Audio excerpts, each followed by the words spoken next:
6h07 e você está ao vivo no Café da Manhã com registro de imóveis.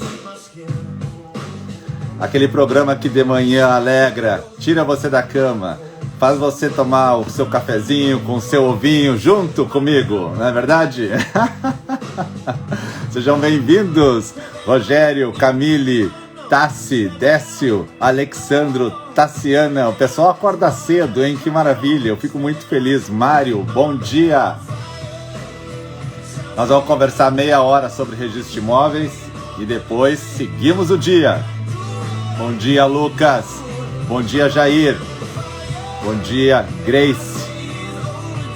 Gabriel, olha aí que maravilha. Você está tomando seu café? Está fazendo aquele ovinho? Está cortando uma frutinha agora? Ou você está na cama ainda? Não teve coragem de levantar? Já visualiza a pantufa, onde ela está?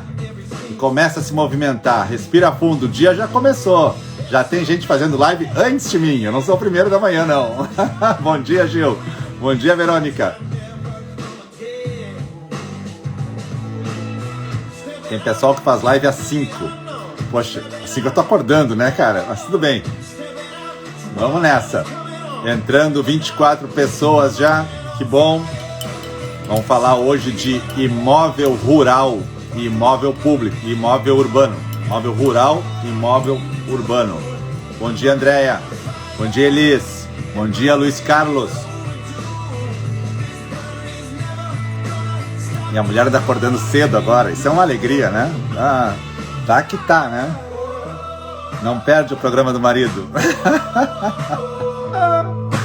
Vamos nessa. 6h09, com 30 pessoas na sala. Eu posso começar? Claro. Daiana, bom dia. Vinícius, bom dia. Na Freeway, indo para Torres trabalhar, Roger. Olha aí que legal, hein? Torres é a cidade onde estão meus pais, lá no litoral. E uma satisfação passear nessa linda cidade gaúcha, né? Que bom, que bom, que bom. Vai lá, toca a ficha com a Sky aí, grande empresa que presta um suporte sensacional para os cartórios do Rio Grande do Sul. A Sky, tá ali o Roger, né? Sigam os perfis do Roger, da Sky, conheçam o pessoal que há anos trabalha com sistemas para cartórios no Rio Grande do Sul e em outros estados, acredito também, mas no Rio Grande do Sul é a dona do campinho, é a que presta o melhor serviço de grande qualidade. Meus cartórios, todos, eu sou titular, sou designado, tem sistemas da Sky, tá bom? Já fica bem claro, definido isso aqui, empresa que eu gosto muito. Vamos nessa. Pessoal, vamos falar de imóvel rural e imóvel urbano. O Café da Manhã com registro de imóveis é meia horinha de conteúdo todo dia, enquanto você está se arrumando, está se preparando, pode deixar o celular em qualquer cantinho, que eu vou largando um pouco de conteúdo e depois você pode assistir em outro local. Um abraço para o quarto tabelionato de Londrina. Um abração, Elvis. Um abração, sim, com certeza. Imóvel rural e imóvel urbano é algo presente demais na vida do registrador. E do notário também, claro. Por quê? Porque existem zonas claras, ali é urbano, lá é rural. Mas existem zonas mais cinzentas entre as duas. E ali, entre as duas, é que estão os maiores conflitos. Por quê? Porque às vezes você está muito próximo da zona urbana, muito próximo da zona rural, e o imóvel tem uma finalidade diversa, e você quer fazer daqui a pouco um sítio, ou quer picar o solo em tamanhos menores, e você fica olhando a legislação, que é extremamente complexa, né? Não adianta a gente achar que a legislação que define imóvel rural é barbada. Então vamos começar por imóvel urbano, para a gente chegar no imóvel rural, tá? Mas o município, pela Constituição de 88, ele passa a ter muito poder. Muito. E ele, lá no artigo 30, vai definir como vai funcionar o solo urbano. Como ele vai ser ocupado, como ele vai ser usado, como ele vai ser parcelado. Ok, então se tiver um loteamento, se tiver uma utilização específica, é o município que define isso. Então, um próprio município define o que é solo urbano, por lei, quando ele vai criar o perímetro urbano. Quando a gente vem na estrada, a gente olha assim uma placa, perímetro urbano. Você está chegando na cidade. Na cidade. É onde as pessoas habitam, onde as pessoas então trabalham, tem recreação. É o núcleo urbano, o centro nervoso do município é a cidade. É a cidade. Então, quando eu olho cidade, eu vejo que ela já tem uma estrutura mínima para as pessoas. Isso já vem, é histórico o crescimento das cidades, né? Nós poderíamos pegar lá na época da Revolução Industrial, né? Só um parênteses, então, voltando lá para a Europa, eu sempre vou associar Revolução Industrial com urbanização, porque quando o pessoal se desloca do campo para a cidade, porque a indústria está empregando e agora eu vou morar na cidade, principalmente em Paris ocorreu esse evento, né? A cidade não tem estrutura para isso, né? A cidade explode, né? Então é o fenômeno da urbanização. Ocorre aquele crescimento desordenado da cidade, criam-se lixões, se mistura indústria, comércio com casa. Era um tendel. A urbanização é um fenômeno estudado no mundo inteiro. Nós sabemos que a zona urbana dos nossos municípios é onde o município define. Aqui é urbano. Tá? E o Código Tributário já vai me dar uma luz. O Código Tributário, lá no artigo 32, ele vai dizer, olha, na zona urbana já pode cobrar IPTU, já pode cobrar um tributo, porque o município tem que manter funcionando a cidade, para o cidadão. Mas para o município cobrar o tributo, lá no artigo 32, tem que ter pelo menos uns dois melhoramentos que facilitem a vida do cidadão. Então, esses melhoramentos, calçamento, a água da chuva está escorrendo para algum lugar ou está empoçando, então canalização da água da chuva, abastecimento de água. O município tem que botar uma estrutura para poder cobrar um IPTU, porque ali é um núcleo, né, urbano, é a cidade. Tá? E isso está lá no artigo 32. Pelo menos dois melhoramentos do artigo 32 tem que ter para ele cobrar o IPTU. Então o município olha, aqui é urbano. Então, se eu pegar o município, a gente vai dizer, o município tem a cidade e tem as vilinhas. As vilinhas também são núcleos urbanos. E ali nesses núcleos urbanos que o município mantém a estrutura para o cidadão morar, ter recreação e trabalhar.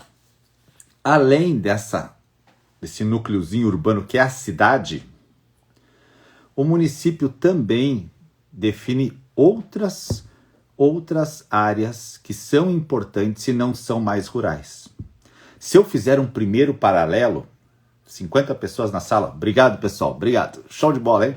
Se eu fizer, pessoal acorda cedo, isso é bonito, né? Se eu fizer um paralelo, eu vou dizer assim, ó, rural é o que é fora da zona urbana, e urbano é o que é fora da zona rural. Então, esse é um pensamento assim que muitas pessoas têm, mas nós, como operadores do direito, já temos que diferenciar um pouquinho melhor.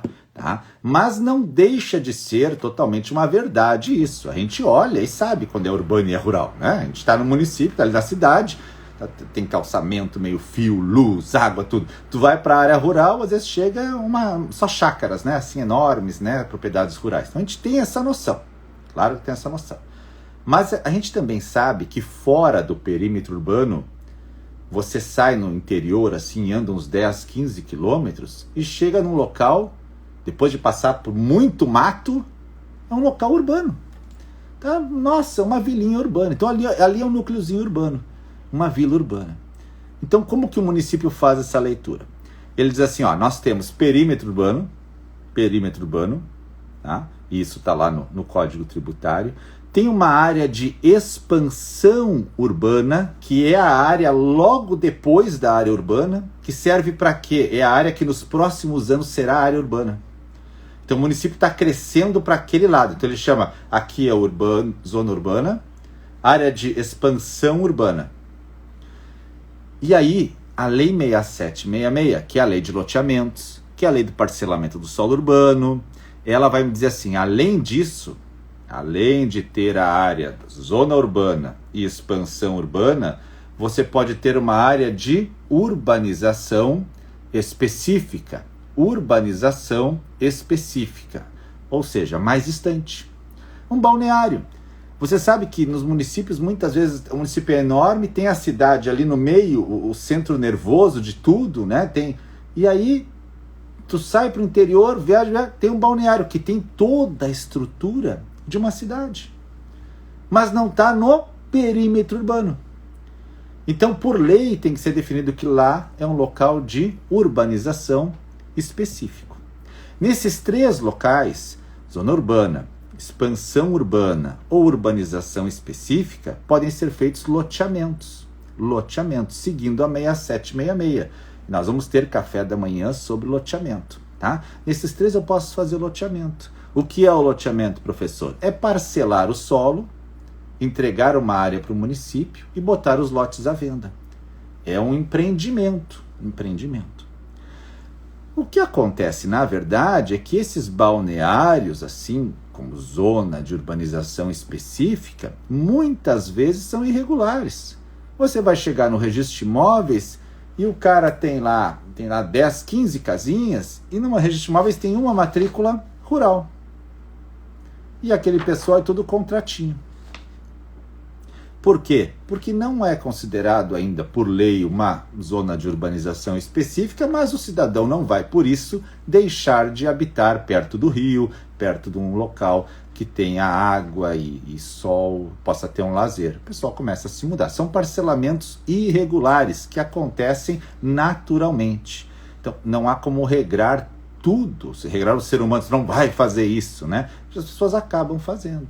Mais ou menos como a família poliafetiva, né? Por mais que eu diga não pode 3, tá cheio de 3, né? Tá cheio de 3. Então a questão depois é destrinchar o que vão acontecer em relação ao patrimônio e à vida desses 3, ok? Bom, dentro da cidade, do núcleo urbano, eu vou dividir ela em zonas também, em zonas e bairros. Zona urbana, zona comercial, zona industrial. Eu vou definir algumas áreas da cidade para eu poder organizar o solo urbano. E bairros também. Ah, esqueci de falar da REURB, né? Hoje à noite até eu tenho uma live de REURB com a Daniela Billing, que trabalha no estado do Rio Grande do Sul e é advogada, e ela vai conversar conosco sobre REURB hoje à noite, às 8h07, não percam, né? Porque a REURB ela tem um fator muito legal. A REURB, você imagina uma área rural que a galera começou então a construir casa, começou a se organizar como se fosse uma mini cidade. A exemplo desse balneário, que a lei, quase parou. A lei agora trata isso como núcleo urbano informal, consolidado, porque não tem mais volta. Núcleo urbano informal consolidado. Pô, mas tá lá na zona rural, tu vai achar que isso é urbano? Vai ser para fins de REURB, sim, porque não tem, tu chega lá, é uma cidadezinha.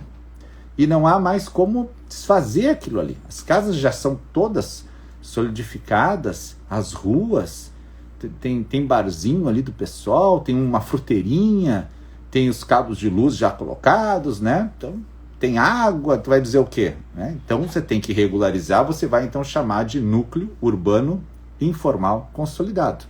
Então, olha só, quando eu vou falar zona rural, ainda não cheguei no rural, hein? Zona rural e zona urbana, o urbano eu vou dividir ele em perímetro urbano, expansão urbana, urbanização específica e núcleos urbanos informais. 4 locais que eu enxergo que podem ter sinais urbanos, tá? Por outro lado, eu sei que existem áreas rurais. E as áreas rurais, por óbvio, são aquelas que se destinam a uma produção rural. Nós sabemos que é uma produção rural, então ela é fora do perímetro urbano. Mas a questão do imóvel rural tem exceções que se referem, e aí tem julgado do Supremo, daí tem acho que 3 normas federais que falam disso, tem uma resolução do Senado que fala disso, que se referem o quê? Olha, independente da onde esteja o imóvel, ele é rural pela sua destinação. Destinação, destinação. Tá, mas então eu posso ter um imóvel rural dentro da cidade? Pode. Me dá um exemplo. As chacrinhas pequenas dentro da cidade são exemplos clássicos. Mas mais do que isso, como diz um colega meu que dá aula no CERS, e ele é procurador da União, pode criar aquele alface, eu não quero errar o nome, pelo amor de Deus, hipotônico, acho que é. Eu vou ver aqui o nome do alface, né? Como é que... Deixa só eu ver o nome do alface, para não esquecer. Alface hidropônico, acho que é, né? Alface hidropônico, que é aquele que tu cria num caninho de PVC com água, né? Então o imóvel passa a ter um monte de alface. Que urbano que é esse imóvel? Imóvel totalmente com a finalidade rural. Mas estranho isso, né, professor? Muito, muito estranho, mas nós temos isso na norma, temos isso no julgado supremo e temos isso também, ó, lá na 4504, no decreto 55891, no decreto lei 57 já falava alguma coisa, a resolução 9/2005 do Senado, tudo isso já fala que a destinação do imóvel é muito importante, para fins de dar a sua destinação. Por quê que é importante, então, eu saber disso? Porque o imóvel rural, ele tem regras que dificultam muito a vida do registrador e do notário. O imóvel rural, ele recebe uma série de medidas no Brasil. Medidas tipo módulo rural, módulo fiscal, módulo de exploração indefinida. Estou dando 3. Tem muito mais, muito mais. E a gente, acostumado, claro, a lidar com módulo rural, módulo fiscal, quando tem estrangeiros adquirindo módulo de exploração indefinida. Mas o módulo fiscal é o mais usado hoje, é o mais atual hoje. O que ele visa? Ele visa dizer se naquela região do país, a propriedade rural tem viabilidade econômica. Então, ali se planta uva, beleza. Quantos hectares precisa uma família plantar uva para viver? Né? 6 hectares. Tá? Então, 6. Não existe imóvel rural com menos de 6 ali. Não existe. Não, mas eu quero fazer um com 4 hectares. Não pode. O mínimo é 6. O INCRA vai dizer isso. O mínimo é 6. Quantos hectares precisa lá no Mato Grosso para plantar soja, para ser viável uma propriedade rural? 30 hectares. Então, 30 hectares é o mínimo. Como é que eu chamo esse mínimo? Fração mínima de parcelamento. Fração mínima de parcelamento. Professor, como eu vou saber? Eu ouvi dizer que tem mais de 100 frações mínimas de parcelamento no país. Tem sim. Tá? Tem sim. Então, cada proprietário de imóvel rural, ele não paga, por óbvio, IPTU, ele paga o ITR, e ele tem um cadastro lá nos órgãos federais, lá no INCRA, ele tem um cadastro. Ele anda com esse cadastrinho para cima e para baixo naquela pastinha, né? Sempre com o cadastro imóvel rural dele. A gente chama esse cadastro, está escrito lá, CCIR, Certificado de Cadastro de Imóvel Rural. Está lá o CCIR dele. No CCIR tem as informações do imóvel rural perante o INCRA. E ali ele vai dizer, ó, a fração mínima de parcelamento nessa região é 3 hectares, 8 hectares, 10 hectares. Então eu não posso, sob hipótese alguma, conseguir fracionar esse imóvel, desmembrar esse imóvel menor que isso. Mas, professor, e se um homem tinha 10 hectares e a fração mínima de parcelamento naquela região era 10 hectares? Então ele estava certinho, mas ele morreu e deixou 5 filhos. Pode fazer inventário? Claro. Aí cada um pode dividir o seu imóvel? Não. Eles vão ficar em condomínio. Então nós vamos ter um imóvel de 10 hectares com 5 proprietários dentro. Nós vamos cair lá no condomínio civil do 504, 500 por ali, né? No Código Civil. Mas eles não podem dividir? Não, não podem dividir. Por quê? Porque naquela região a fração mínima de parcelamento é 10. Então nós não podemos dividir. Mas existem exceções, professor, para essa questão da fração mínima de parcelamento? Sim. E se dividir é nulo, né? Se dividir é nulo, tá? É nulo, não existe, é nulo. Mas quais são as exceções? A lei diz quando pode ferir a fração mínima de parcelamento. Um caso clássico, né? Desapropriação e o que sobra para o cara é menor que a fração mínima. Tá, tudo bem. O Estado foi lá, desapropriou uma parte, que sobrou é menor, tudo bem. Então tem como ficar, né? Fora isso, quero fazer um cemitério no interior. E aí lá tem uma área, a igreja é dona de uma área, e a igreja tem 15 hectares lá. A fração mínima, então, é 10 hectares. Vocês querem fazer um cemitériozinho pequenininho ali perto? Pode? Pode. Mas tem que respeitar o decreto 62.504, que é um decreto federal que me diz quais são as exceções da fração mínima de parcelamento. Como eu já falei na outra live, um posto de gasolina. O cara quer colocar um posto de gasolina numa comunidade do interior. A fração mínima é 20 hectares. Por que ele vai comprar 20 hectares para colocar um posto? Então se pede uma autorização ao INCRA. Essa autorização ela é transcrita na escritura e no registro. Interessante, né?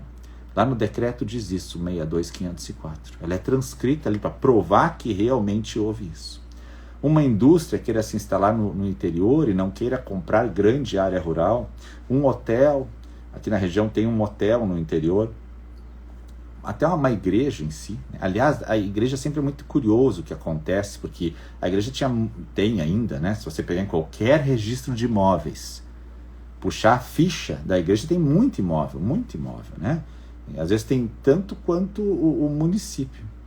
E a igreja, às vezes, por acaso, aconteciam vendas de alguns lotes de forma irregular, né? Irregular. E aí, hoje se faz uso capião.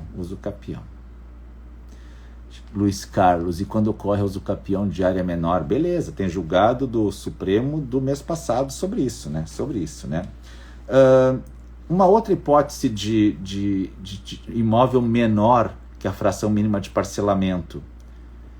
Eu tenho um imóvel de 10 hectares, né? A fração mínima é 9. Então eu não tenho o que fazer com esse 1 hectare. Por mais que eu queira tirar para ficar com 9, esse 1 não tem para onde ir. Porque ele não pode ficar numa matrícula sozinha. Mas se eu pegar este 1 e anexar noutra matrícula, unificar, fazer uma fusão, todas as palavras que estou usando para você entender, né? Se eu anexar ele noutra matrícula, eu posso tirar esse 1. Então, uma exceção, eu tenho uma área de 10 hectares, a fração mínima é 9. Então, eu posso tirar 1 para anexar noutra matrícula. É um ato bem casado, né? O tabelião faz a escritura e diz, estamos tirando 1 para anexar no imóvel tal, que vai ficar dessa forma. E aí vai ao registro e já faz os atos casados. Não vai deixar aquele 1 voando ali, o cara nunca mais aparece no cartório. Não tem como. Existe outra exceção também, lá na Lei 5868, essa lei foi alterada há alguns anos, é muito interessante, que se refere ao imóvel rural incorporado à zona urbana. Imóvel rural incorporado à zona urbana. Então está dentro da zona urbana é um imóvel rural, um pedacinho pequenininho. Então, existe uma norma que permite isso. A 5868 diz, pode ter imóvel rural dentro da zona urbana? Sim. Quando está incorporado à zona urbana, a zona urbana cresceu, o imóvel rural estava ali no meio, uma parte ficou ali, o cara diz, eu vou deixar esse imóvel aqui, rural, dentro da zona urbana, menor que a fração mínima de parcelamento. É interessante porque o cara quer urbanizar uma parte, e aí eu sei que sempre surgem essas perguntas, né? Pode numa matrícula ter uma área rural, uma área urbana, né? Isso é um debate assim enorme, né? Tem gente que vai bater pé que não pode. E tem os defensores que vão dizer que pode, desde que não localize na matrícula, né? Diga, ficou, uma parte já está dentro do perímetro urbano, né? Mas o imóvel ainda é rural. Então você só menciona que está dentro do perímetro urbano. Porque uma coisa é o imóvel estar no perímetro urbano, outra coisa é o imóvel estar urbanizado, curiosamente, né? O imóvel está dentro do perímetro urbano, mas o imóvel não está urbanizado, não tem nada na volta dele ali. O perímetro cresceu, mas ele está dentro do perímetro urbano, mas ele é rural, ele não está urbanizado. Vejam os termos que surgem para nós. Agricultores familiares dentro do perímetro urbano é possível também, está lá na 5868. Mas uma das maiores polêmicas, com certeza, são os sítios, as chácaras de recreio. Ah, coisa linda, né? O sítio é um debate interminável, né?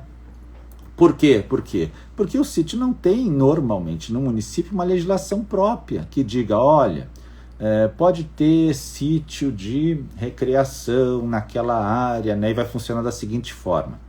A gente tem que sempre lembrar que o município regra, ele estipula, ele normatiza o parcelamento do solo.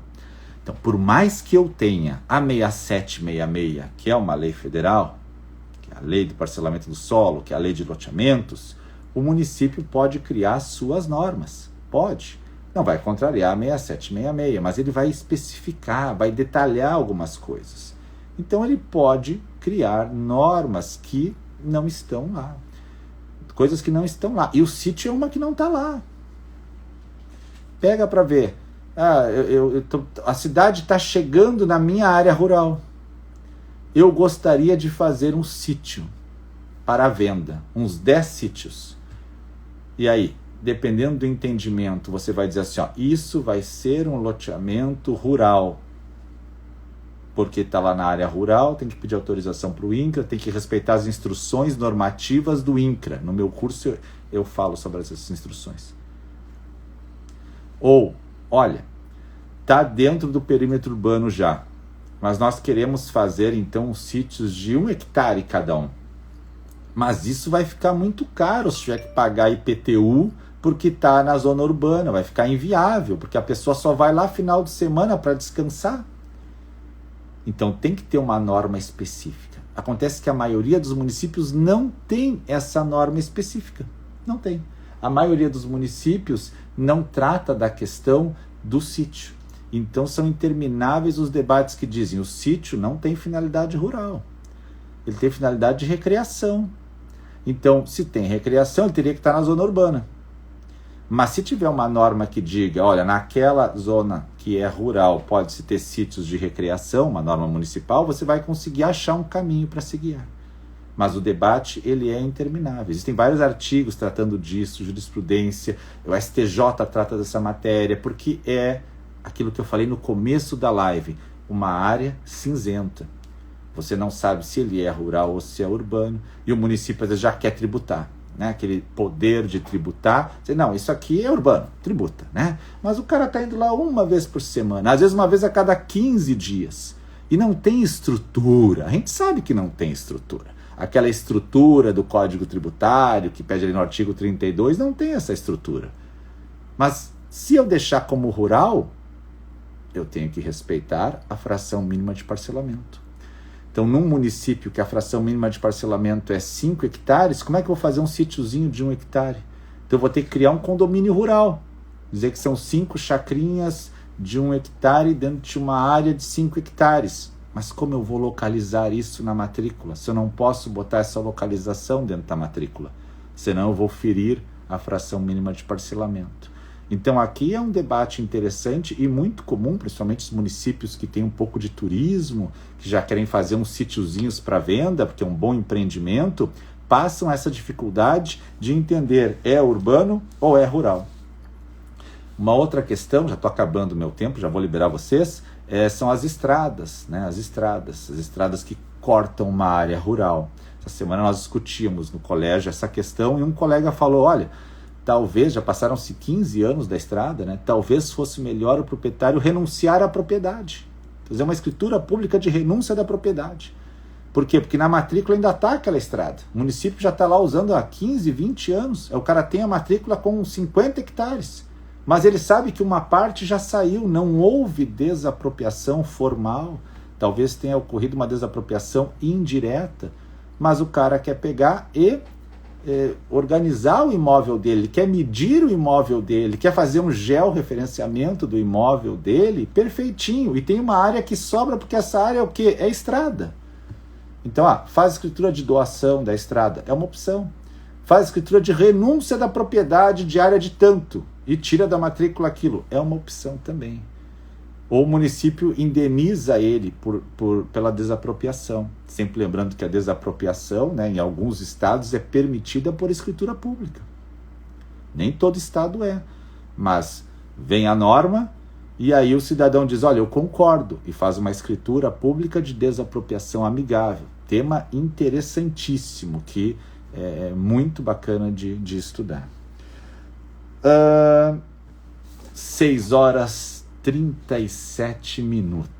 Fechei meus 30 minutos do dia. Que coisa boa. Tenho 70 pessoas na sala. Deixa eu fazer um print, porque senão depois meus amigos dizem assim, tu fala sozinho de manhã. Eu digo, não falo sozinho, né? Mas que bom que tem 70 pessoas aqui para garantir isso, essa prova real, né? Eu fico muito feliz que todos estão aí. A gente está aí nessas semanas de live porque está perto do lançamento do curso, né? A partir dessa semana já vai haver uma página para inscrição prévia de quem tiver interesse em conhecer como vai ser o curso e assistir a nossa aula grátis, né? De lançamento do curso, né? Agradeço muito a atenção de vocês. Às 9h eu tenho live hoje. Tenho live hoje com quem? Com a Tássia. A Tássia está aí, né? Eu já vi que passou ali. Jéssica, querida, um abração também. Eu já tenho com a Tássia às 9h07, horário que eu entrevisto os estudantes, alunos que passaram em algum momento por mim na minha carreira. E à noite eu tenho a Daniela com Reurb hoje, tá? Então, nos próximos dias deve sair o link de inscrição do curso e a gente vai ter aí novidades. Eu agradeço a sua audiência, eu agradeço o seu carinho e desejo um ótimo dia para todos. Aproveitem que acordem, que quando você acorda cedo, o dia rende mais. Você está acordado, você já estudou hoje e são a recém 6h39. Um bom dia para você, para sua família. Seguimos em frente, nos falamos durante o dia hoje. Um abraço e até mais.